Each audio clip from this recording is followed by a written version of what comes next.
विधानसभा अध्यक्ष कुलदीप सिंह पठानिया ने बताया कि हिमाचल प्रदेश विधानसभा का मानसून सत्र 18 अगस्त से शुरू होकर 2 सितंबर तक चलेगा। ये 14वीं विधानसभा का 9वां सत्र होगा, जिसमें कुल 12 बैठकें आयोजित की जाएंगी। यह अब तक का चौथा सबसे बड़ा मानसून सत्र होगा। इससे पहले 1962 में प्रथम विधानसभा का मानसून सत्र 13 बैठकों का, 1968 में द्वितीय विधानसभा का 15 बैठकों का और 2009 में 11वीं विधानसभा का 17 बैठकों का सत्र आयोजित हुआ था। विधानसभा अध्यक्ष कुलदीप पठानिया ने कहा कि 14वीं विधानसभा में अब तक 8 सत्रों में कुल 73 बैठकें हो चुकी हैं और इस सत्र के दौरान 85 बैठकें पूरी हो जाएंगी। सत्र में 28 अगस्त को गैर सरकारी सदस्य कार्य दिवस के रूप में मनाया जाएगा। उन्होंने बताया अब तक सदस्यों से 830 सूचनाएं प्राप्त हुई हैं, जिनमें 679 तारांकित प्रश्न और 151 अतारांकित प्रश्न शामिल हैं।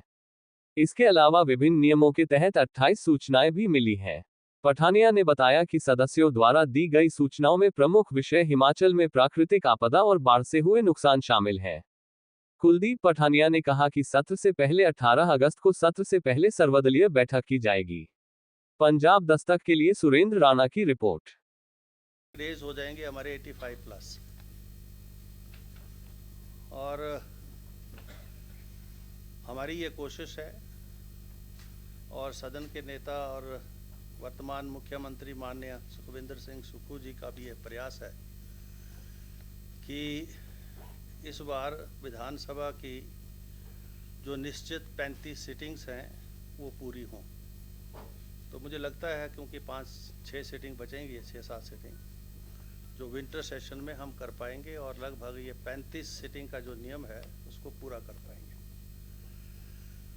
अभी तक जो सूचनाएं मान्य सदस्यों से, पक्ष और विपक्ष से प्रश्नों के रूप में जो विधानसभा को मिल चुकी हैं वो लगभग 830 हैं, और इसमें जो मौखिक रूप से जो प्रश्न पूछे जाने हैं, जिनको स्टार्ट क्वेश्चन बोला जाता है, वो 679 है, और अनस्टार्ट जिनके लिखित उत्तर आने हैं वो 151 है।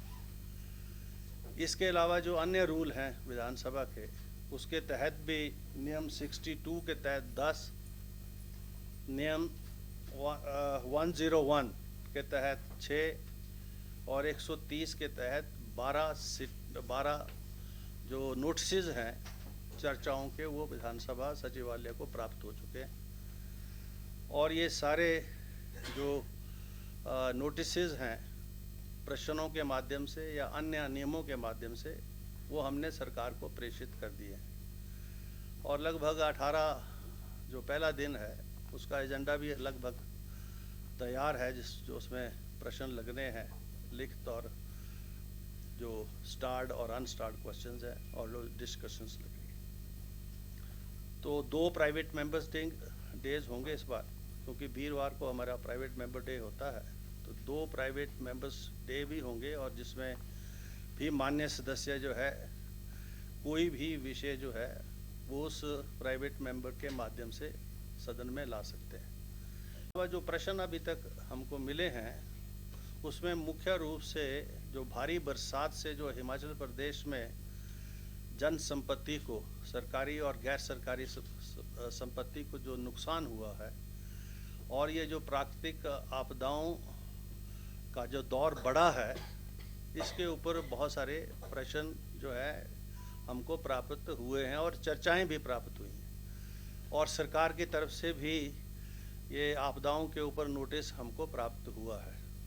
तो ये जो है ये विषय मुख्य रूप से रहेंगे। बाकी स्कूलों में नियुक्तियां, वैकेंसी पोजीशंस जो जनरली जो है हर सत्र में पूछे जाते प्रश्न हैं, इंफ्रास्ट्रक्चर से रिलेटेड, सड़कों के निर्माण से रिलेटेड, सड़कों की रिपेयर से रिलेटेड, IPH की स्कीमों से रिलेटेड, फ्लड प्रोटेक्शन के वर्क से रिलेटेड, ऐसे बहुत सारे विषय जो है विधानसभा में प्रश्नों के माध्यम से और चर्चाओं के माध्यम से हमको प्राप्त हुए हैं।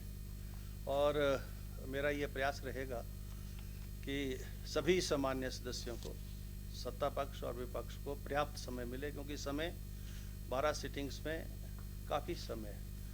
और इसमें मैं ये चाहूँगा विशेष रूप से कि जहां सरकार तो अपना बिजनेस देगी, लेकिन ऑपोजिशन के मेंबर्स से भी सदन को चलाने के लिए जो विषयों की आवश्यकता होती है वो ज़रूर मिलें, ताकि हम खुले रूप से सारे विषयों के ऊपर चर्चा करवा सकें। और मुझे उम्मीद रहेगी कि सत्ता पक्ष और विपक्ष सभी मान्य सदस्यों से मुझे सहयोग मिलेगा सदन के संचालन के लिए। हमने 18 तारीख को सर्वदलीय मीटिंग भी रखी है, जो पहला दिन है, और 2 बजे उस दिन विधानसभा शुरू होगी। 12 बजे हमने जो है माननीय पार्लियामेंट्री अफेयर मिनिस्टर, नेता प्रतिपक्ष और चीफ विप जो दोनों पार्टियों के हैं, deputy chief whip Sukhram Chaudhary ji और केवल सिंह पठानिया, उन सबको हमने ऑल पार्टी मीटिंग में भी बुलाया है।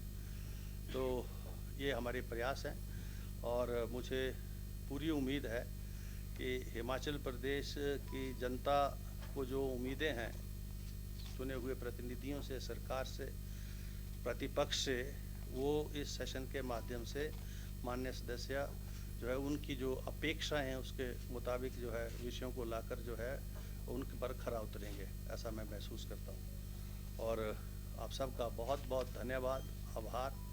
Thank you.